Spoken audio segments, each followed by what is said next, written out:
በዚህ በምርጫ ጣቢያዬ በሸንኮር የሽሜ ትምህርት ቤት ብሎክነት መርጫለሁ እና እንግዲህ ያው ይሄንን በጉጉት ስንጠብቀው የነበረው ነው። ምክንያቱም እኛ ምርጫ የምንፈልገው ምርጫ ነው የምንጠብቀው ሀገራዊ እንትናችንን በምርጫ ነው፣ በሌላ ነውጥና እንትን ሳይሆን።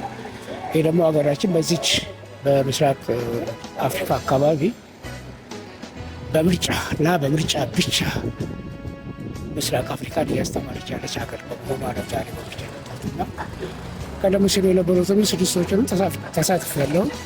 ዛሬ ደግሞ ሰባተኛውን ዛሬ የሚሆነኝን ነገ የሚመርጠኝን ነገ የሚሆነኝን ነገ አገርችን ሀገር ይመራታል፣ ወደምትፈልገው ቦታ ያደርሳታል፣ የዚህን የኢትዮጵያን ከፍታ ከፍ ያደርጋታል የሚለውን ዛሬ መርጫለሁ። ያው እንደ ነዋሪነቴ ለአገሪቱ ለወደፊት ይሆናታል፣ ለአገሪቷ ይበጃል፣ ለኔም ለልጆቼም ይበጃል የምለውን ፓርቲ ልመርጥ በምርጫው ላይ ተገኝቻለሁ። ይሄን አገር ያሻግራል፣ ከነበረችበት አረንቋ አውጥቶ ወደ አንድ ቦታ ያደርሳታል የምንለውን ፓርቲ መርጠናል። የምፈልገው ያ ነው። ይሄን አገር አንድ ቦታ የሚያደርሳትን ፓርቲ ነው እኛ ዛሬ የምንከተለው የምንመርጠው። ሰው አይደለም፣ ግለሰቡን አይደለም፣ ፓርቲው ነው የምንመርጠው። ግለሰቦች በዛ ውስጥ ሚና ይኖራቸዋል። ስለዚህ የዚችን አገር ከፍታ የሚያሳይ በልማቱ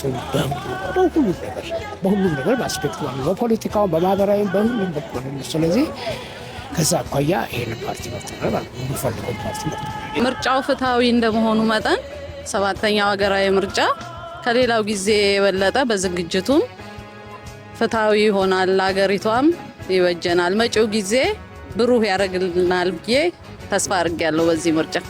በነገራችን ላይ የዲሞክራሲ መብቴን ኤክሰርሳይዝ ለማድረግና ተግባራዊ ለማድረግ የማንም ግፊት እኔን አይገፋኝ፣ ከውስጤ ነው ያለው።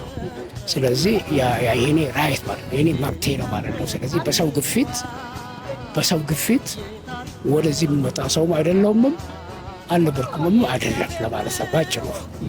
በራሴ ፍላጎት በራሴ በሱ ፍላጎት ማለት ነው። ሰባተኛው ሀገራዊ ምርጫ በዝግጅትም ከስራ አስፈጻሚዎቹም ፍትሐዊ ሆኖ አግኝቼዋለሁ። ምንም ተጽዕኖም ሳይደረግብኝ ገብቼ በራሴው ፍላጎት ይወክለኛል፣ ይበጀኛል የምረውን መርጬ ወጥቻለሁ። በጣም ዝግጅቱም አሪፍ ነው፣ መስተንግዶም አሪፍ ነው። ጨርሼ ወጥቻለሁ።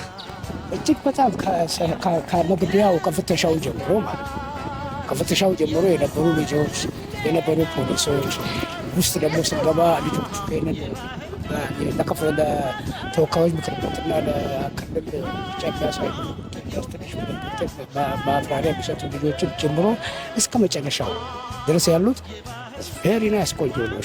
በጥሩ ሁኔታ ነው የተስተናገደ። ያው በዚህ ምርጫ በቀረችው ሰዓት ካርድ የወሰዱ ሁሉ ወጥተው ይበጀኛል፣ ይሆነኛል፣ ለወደፊቱ ሀገሪቷን ይመራል የሚሉትን በድምጻቸው እንዲመርጡ ሁሉም ወጥቶ እንዲሳተፍ ካርድ የወሰደ ሁሉ ድምጹን እንዲሰጥ ይበጀኛል የሚለውን ፓርቲ ወጥቶ እንዲመርጥ አነሳሳለሁ። ነገ ይመራኛል ካልመረጠ ይሄ ሰውዬ እኮ ነገ እሱ ባልመረጠው ሰው የሚመራ ሰው ነው። ድምፅም እንኳን ሊሰጥ አይችልም፣ አይናገርም ማለት ነው። ስለዚህ ወጥቶ መምረጥ አለበት። ሰላሙን መጠበቅ አለበት። ሰላም የመንግስት ብቻ አይደለም፣ የፖሊስ ብቻ አይደለም፣ የሚሊሻ ብቻ እኮ አይደለም፣ የእኛም የህብረተሰቡ ጭምር ነው። ስለዚህ ቤት ካርድ ይዛችሁ የተቀመጣችሁት ውጡና ካርዳችሁን ስጡን እስከ 12 ሰዓት ድረስ